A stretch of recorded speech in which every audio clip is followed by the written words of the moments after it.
I had this great idea how to make a mini lasagna for small appetites. I have ravioli. This is actually you could use any kind of ravioli.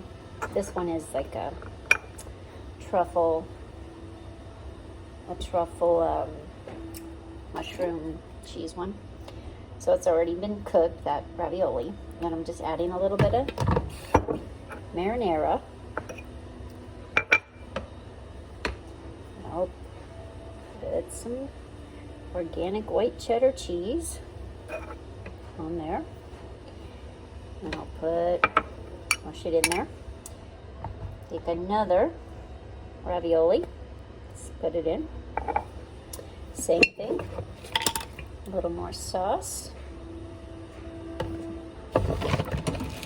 Spread it around.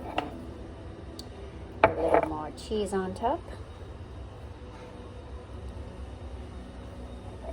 And voila. This will cook up in a little toaster oven and make a wonderful little veggie lasagna. Of course, if you have a meat ravioli, you can make a meat lasagna very simply.